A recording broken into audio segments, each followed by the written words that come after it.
barchaga. Bugun 3-darsimizni boshlaymiz. Bugun ko'rsatish olmoshlari haqida gaplashib olamiz. Xo'p, ko'rsatish olmoshlariga o'zi nima kiradi? Tasavvur qiling, yaqiningizda yoki biror uzoq joyda bir dona yoki ikki dona narsa bor. Mana bu, anavi kabi tushuntirib bermoqchisiz. Yoki mana bular, anavilar yoki bu, anavi yoki anavilar kabi tushuntirib bermoqchisiz. Mana shunaqa so'zlarni biz ko'rsatish olmoshi deb aytamiz. Ingliz tilida demonstrative pronouns deb aytiladi. Demonstrate degan so'zdan olinib yasalgan. Demonstrate degani bu ko'rsatmoq degan ma'noni bildiradi. Xo'p, unda bir boshidan boshlaymiz tanishib. This so'zini yaxshilab eslab qolasiz. This degani bu degani. Tarjimasi bu degani yaqiningizda biror narsa bo'lsa ishlatasiz. Z esa ana va tarjimasini yozib olgandan keyin to'liqroq tushuntirib beraman. This esa ana bular yaqiningizda ko'proq narsa bo'lsa tushuntirasiz. Those esa anavilar degani. Xo'p, ana endi thisga o'tamiz. Agar yaqiningizda qo'lingizga yetadigan biror joyda biror dona narsa turgan bo'lsa, ya'ni this bilan ishlatsangiz agar bir dona narsa keladi va siz shu narsani bu, misol uchun ruchka, bu qalam, bu daftar deb ko'rsatib aytmoqchi bo'lsangiz va o'sha ko'rsatayotgan narsangiz yaqiningizda joylashgan bo'lsa, mana shu this so'zidan foydalanasiz. Demak, yaqindagi bir dona narsani ko'rsatganda ishlatiladi. Anaviga keladigan bo'lsak, tarjimasidan o'zi ko'rinib turibdi. Anavilar emas, anavi. Bu agar uzoqda qo'lingiz yetmaydi, uzoqda biror joyingizda turgan bo'lsa, biror narsa, ya'ni anavi ruchka, anavi mening akam, anavi mening do'stim, anavi qalam deb aytmoqchisiz. Shunaqa gaplaringizni aytmoqchi bo'lsangiz va ko'rsatayotgan narsangiz uzoqda va bir dona narsa bo'lsa, zdan foydalanasiz. Demak, uzoqdagi bir dona narsaga nisbatan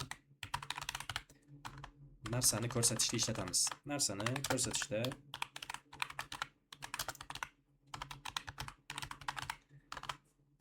ishlatamiz. Demak, uzoqdagi bir dona narsani ko'rsatishda ishlatamiz. Ana endi yaqinimizda har doim yoki uzog'imizda har doim bir dona narsa bo'lavermaydi. Ikkita, uchta, undan ortiq, juda ko'p, o'nlab, minglab degan narsalar keladi. Ana endi anavilar ruchkalar, anavilar mening do'stlarim yoki bular mening do'stlarim, bular ruchkalarim, bular kitoblar degan ma'noda gapirmoqchisiz. Ana endi yaqiningizda ko'proq narsa bo'lsa, ya'ni yaqiningizda ikkita va undan ortiq narsa bo'ladigan bo'lsa, siz ularni ko'rsatib aytmoqchi bo'lsangiz, this olmoshidan foydalanasiz.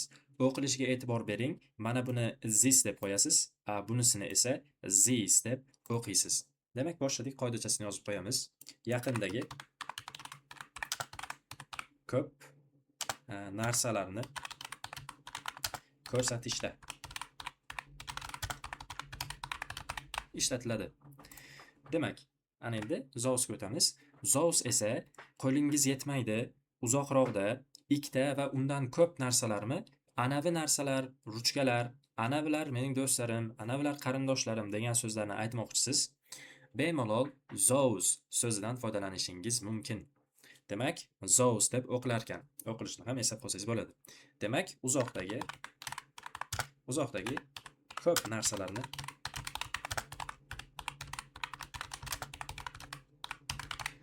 ko'p narsalarni ko'rsatishda ishlatamiz. Xo'p, buni yodlab olish kerak. Yodlab olish juda muhim, chunki bu ozgina bo'lsa ham speakingizda gaplashib, ko'rsatib, birovni tanishtirib berganingizda ishlatishingiz mumkin. Hozir gaplar tuzib ko'ramiz, yana ham kengroq o'rganib olasiz. Demak, this so'zidan so'ng har doim keladi. Plus deymiz, is olmoshi to be'si keladi. This is deganingizdan so'ng bir dona narsa kelishi kerak. Misol uchun, this is a pen. Misol, qo'limni oldida yoki yaqinrog'imda bitta ruchka turibdi. Sizga ko'rsatib aytmoqchiman. Mana bu ruchka degan ma'noda aytdim. Ya'ni tarjimasi bu ruchka kabi tarjima qilinadi. Bu bitta ruchka yoki bu ruchka deya tarjima qilinadi. Ana endi z so'ziga qaraymiz. Z uzoqdagi bir dona narsani ko'rsatishda ishlatamiz dedik va bundan so'ng ham ko'pincha Ko'p holatlarda, deyarli hamma holatlarda z ishlatildimi, is kelishi kerak. Ko'rsatish olmoshi bo'lgan vaqtda. Ya'ni z is a pen. Anavi ruchka. Anavi ruchka. Ya'ni biz anavi bitta ruchka desak ham bo'ladi, anavi ruchka desak ham bo'ladi. Anani e'tibor qilamiz. This so'zi kelsa, bundan so'ng are ishlatiladi. Sababi yaqindagi ko'p narsalarni ko'rsatishda ishlatdik. Ko'p narsalarni ko'rsatishda ishlatdik deganimizdan so'ng mana bu yoqdagi are, ya'ni to be isi ko'proq keladi. E'tibor berib keting. Misol uchun these are, misol uchun pens dedim. Oldimda 3 ta, 4 ta, 5 ta ruchka bor. Sizga ko'rsatib aytmoqchiman. Yaqinimda, oldimda turibdi. Demak, mana bular ruchkalar deb aytaman. Tarjimasida bular yoki mana bular ruchkalar deya tarjima qilishingiz mumkin. O'qilishi esa these are deb o'qiladi. Ana endi this bilan these are ni farqi, e'tibor bering. O'qilganda this is deb o'qiyapsiz. Bu degan this is desangiz, demak bu bir dona narsani gapiryapti deb tushunadi. Ana endi these are desangiz, demak ikkita va undan ortiq narsalarni ko'rsatib aytyapti deb bemalol sizdan tushunishadi. Demak, those so'ziga o'tamiz. Those bilan ham ko'plik narsalar ishlatilganligi uchun those are ishlatiladi. Gap tuzadigan bo'lsak, qo'lim yetmaydi va uzoqroqda, misol 4 ta 5 ta ruchka turibdi. Anavi ruchkalar deb aytaman yoki anavilar ruchkalar deb aytsam, men bemalol those are pens deya yozib bemalol gapirib bera olishim mumkin. Misol uchun tarjimasi anavilar ruchkalar deya tarjima qilinadi. Ana endi buni tushungan bo'lsangiz, ana endi men sizlarga gaplarni darak, inkor, so'roq shakllarida qanday qilib gaplar tuzishingizni hozir osonroq usuli bilan ko'rsatib beraman. Darak, inkor va so'roq gaplar uchun mashqlar tuzishni o'rganamiz. Oddiy so'zlardan foydalanib. Misol uchun, yaqiningizda bir dona narsa bor, uni ko'rsatib aytmoqchisiz yoki mana bu falonchi narsa, bu bunaqa narsa deb aytmoqchisiz. Oddiygina thisdan so'ng ishlatishimiz kerak is va bundan so'ng bir dona narsa ishlatishimiz kerak. U degani a yoki n. Boshlanadigan so'zga harfiga qarab n tanlab olaverasiz. This is a book. Bu bitta kitob, ya'ni mana bu kitob kabi tarjima qilib ishlatishingiz mumkin. Misol uchun yoki this is, bu mening akam demoqchisiz. Juda ko'p kerak bo'ladigan joy. This is my brother. Bu mening akam.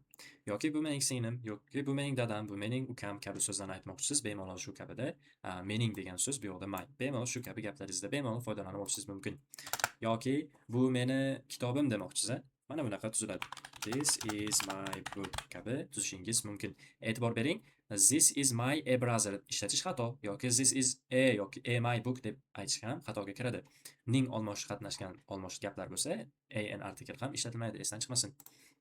Ana endi xuddi shu gapni uzoqdagi kitob uzoqda turibdi, o'sha narsani ko'rsatib aytganda biz ishlatamiz. E'tibor bering. Misol uchun, birinchi so'zimiz z bo'lishi kerak. Formula bo'yicha ishlayapman. Ikkinchisi is bo'lishi kerak va bir dona narsa a bo'lishi kerak va shu narsani aytmoqchimiz. Uzoqda bir dona narsa turibdi. Z is a book. Z is a book, ya'ni uzoqdagi turgan narsani ko'rsatib aytdik. Yoki anavi turgan akam mening akam degan ma'noda aytmoqchisiz. That is my brother kabi gapni tuzib berishingiz mumkin. Yoki anavi turgan kitob meniki yoki anavi mening kitobim demoqchisiz. Demak, siz aytishingiz mumkin. That is my book. Esdan chiqmasin, uzoqdagi bir dona narsani ko'rsatib ishlatayotganda zdan foydalandingiz. Yaqindagi bir dona narsani ko'rsatib ishlatayotganda zdan foydalandingiz. Xuddi shunaqa gaplar tuzsangiz bo'ladi.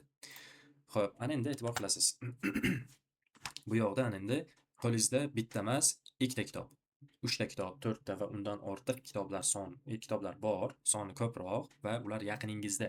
Ularni ko'rsatib aytmoqchisiz. Demak, foydalanasiz. This undan so'ng ishlatilishi kerak. Ko'rsatilayotgan yoki ko'rsatayotgan narsalaringiz bo'lishi kerak. Esdan chiqmasin, har doim narsalar keladi. This va those'dan so'ng. Birlikdagi narsani ishlatib qo'ysangiz xatoga kiradi.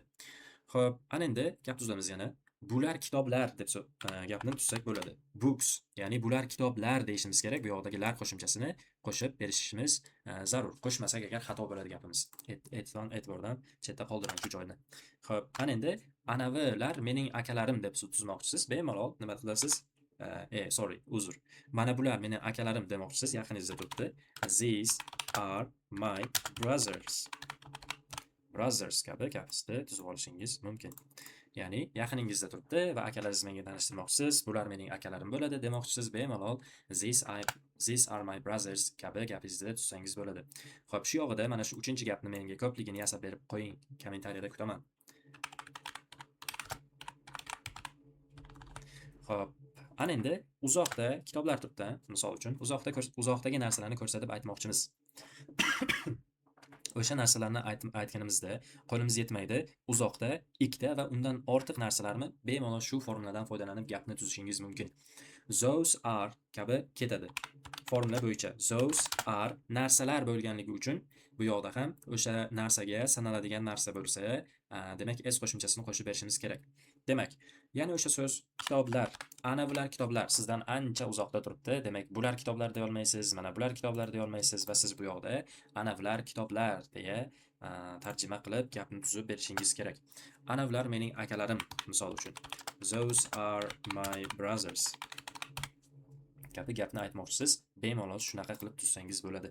Bu yoqda nima uchun mayni qo'shdim hali o'tmagan bo'lsak ham, bu yoqdagi may ko'pchilik gap tuzganda qiynalib qolmasligi uchun qo'shimcha ma'lumot sifatida berib ketdim.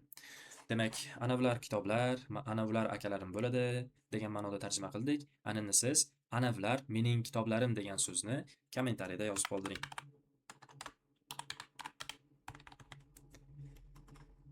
Xo'p, ketdi. Ana endi gapimizda inkor shaklini ko'ramiz. Bu kitobim emas yoki bu kitob emas, bu ruchka kabi gaplarni aytmoqchisiz. Juda qiziqarli joy ketdi. Uzunroq gaplarni tuzmoqchisiz. Bu ruchka emas, bu daftar, bu kitob emas, bu jurnal kabi gaplarni tuzmoqchisiz. Bemalol mana shu inkor gaplarni aytib bersangiz bo'ladi. Keling, bu kitob emas, bu daftar deb yozamiz. This, undan so'ng is kelgan, undan so'ng esa not, bir dona deganligi uchun a book.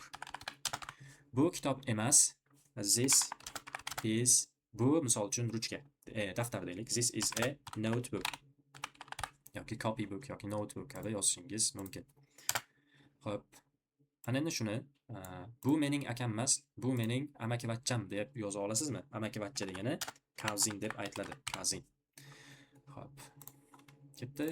Agar uzoqdagi narsani anavi daraxt emas, anavi boshqa biror bir narsa demoqchisiz, misol uchun, xo'p, nima desak bo'ladi? That is not yozib olaylik. Anavi, xo'p, daftar emas, anavi kitob deylik. That is not a notebook. That is a book. Anavi kitob emas, daftar emas, anavi kitob bo'ladi degan ma'noda aytdingiz. Uzoqdagi bir narsani ko'rsatyapsiz va boshqa narsaligini aytib beryapsiz. Ya'ni u kitob emas, anavi kitob emas, anavi daftar emas degan ma'noda aytyapsiz. Bemalol that is not plus aytayotgan bir dona, ko'rsatayotgan bir dona narsangiz uzoqdagi. Xo'p, mashqlarni shunga qarab bajaraverasiz. Biz esa this ga o'tamiz. This esa bu yoqda. Xo'p, this dan so'ng ko'plikdagi narsalar keladi deganmiz. These are not. Misol uchun, bular ruchkalar emas, bular qalamlar deb aytishimiz kerak. These are not pens. These are pencils. Bo'la qolsin. Bular ruchkalar emas, bular qalamlar kabi gaplarni tuzishingiz mumkin. Yoki esdan chiqarmang, yaqiningizdagi ko'p narsalarni aytib bermoqchisiz. Asosiy qismi gapimizni mana shu belgilab qo'yaman. Ya'ni sariq qismi bilan belgilagan joyimiz. U qo'shimcha ma'lumot sifatida aytdik. Ya'ni siz uzunroq gaplarni tuzib, speakinglaringizda, kundalik speakingizda ishlatganingizda foydali bo'lishi uchun shu narsani qo'shimcha qilib ketdim. Ana endi those mavzuchasiga o'tamiz. Those qismimizga those dan so'ng ham ko'plik kelganligi uchun those are deymizda, those are not qo'shimchasini qo'shamiz, gapimiz inkor bo'ladi. Ana bular ruchkalar emas, ana ular qalamlar deymiz. Those are not pens. Those are pencils deb aytishimiz kerak. Ular ruchkalar emas, ular qalamlar kabi siz tarjimani qilib olishingiz kerak. Agar tushunmovchilik bo'lsa, yana aytaman, bemalol kommentariyada so'rashingiz mumkin, bemalol tushuntirib bera olaman. Ana endi birovga savol bermoqchisiz. Misol, bu kitobmi, bu ruchkami demoqchisiz. Siz bu yoqda savol berishni o'rganishingiz kerak. Savol berishda yana aytaman, to be ya'ni yordamchi fe'limiz bo'ladi. To be yordamchi fe'limiz egadan oldinga chiqishi kerak. Bu gapimizdagi ega this setlar bo'lib turadigan bo'lsa, ya'ni to be esa mr is, ya'ni bu yoqda is bilan are kelgan, ular yordamchi fe'l bo'ladigan bo'lsa, egadan oldinga chiqishi kerak. Demak, gapimiz xuddi formulada yozilgandek tuziladi. Bu ruchkami deb so'raymiz. Is this a pen? Bu ruchkami dedigan, ana endi bunga ikki xil qilib javob beramiz. Ya'ni ha, bu ruchka. Yes, this is. Yo'q desakchi. Ya'ni B variantida javob berib ko'raylik. No, this is not. This is not kabi javob berishingiz mumkin. Yes, this is. No, this is not kabi javoblaringizni bemalol berib borishingiz mumkin. Xo'p, tushunarli bo'lyapti degan umiddaman. Ya'ni siz xohlagan narsangizni, yaqiningizda turgan narsani, bu ruchkami, bu qalammi, bu sening akangmi, bu sening oilangmi, bu sening mashinangmi degan ma'noda ishlatmoqchi bo'lsangiz agar, yaqiningizda bir dona narsa turgan bo'lsa, bemalol mana shu savol shaklidan foydalanishingiz mumkin. Va gapimizning oxirida so'roq belgchasi qolib ketmasin, bu grammatik xatolarga kirib qolishi mumkin, ya'ni punktuatsiya xatolariga kirishi mumkin va reytingingizda ballar ketishiga sabab bo'lib qolishi mumkin. Shuning uchun esdan chiqmasin qolib ketish. Xo'p, davom etamiz izzatga. Xo'p, ya'ni anavi sening ruchkangmi degan ma'noda ishlatamiz yoki anavi ruchkami degan ma'noda gapimizni tuzamiz. Misol uchun yana yordamchi fe'limiz yordamga kelib gapni boshiga chiqib oladi. Is that sorry, bu yoqlarda not qo'shimchasi qo'shilib ketgan ekan, e'tibor qilmaysiz. Boya formula yozayotgancha not bilan ko'chirib qo'ygan ekanman. Xo'p, bu yoqda not bor-ku deb qo'yishingiz mumkin, to'g'rilab qo'yamiz.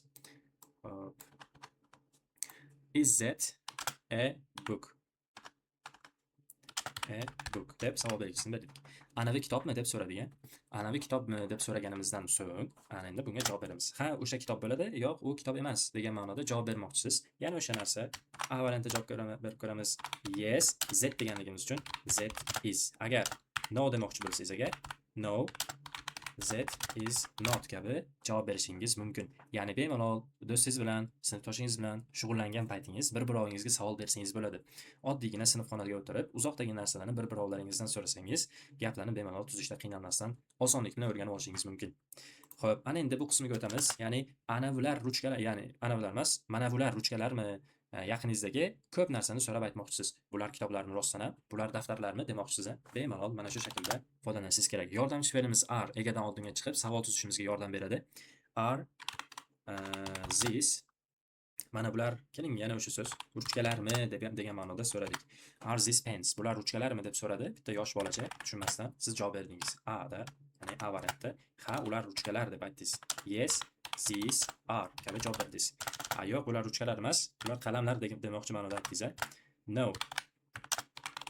these are not kabi javob berib qo'yishingiz mumkin. Xo'p, ana endi hozir bu ko'rsatganim sizga yaqiningizda ko'plikdagi narsalarni so'rashda, savol berishda bemalol tuzib gaplarni mana shundan foydalanib ishlatishingiz mumkin. Ana endi uzoqdagi narsalarni so'raymiz. Yana o'sha yordamchi fe'limiz are yo egada oldinga chiqib bizga savol tuzishimizga yordam beradi. Are those, yana o'sha narsa, anavilar ruchkalarmi deb yana o'sha yosh bola so'radi. Anavilar ruchkalarmi deb so'radi. Siz esa javob berishni boshladingiz. Ha, ular desangiz agar, yes, those are. Agar no deb javob bermoqchi bo'lsangiz agar, ya'ni yo'q, ular emas demoqchi bo'lsangiz, no, those are not kabi javob berishingiz mumkin. Xo'p, bugungi darsimiz mana shu narsalardan, mana shu mavzulardan iborat edi. Va ketgan vaqtingizga rozi bo'lasiz. Tushunmovchiliklar bo'lsa bemalol so'rab, kommentariyada yozsangiz bo'ladi. Qachon bo'lsa ham ko'rsam javob beraman. Goodbye everybody.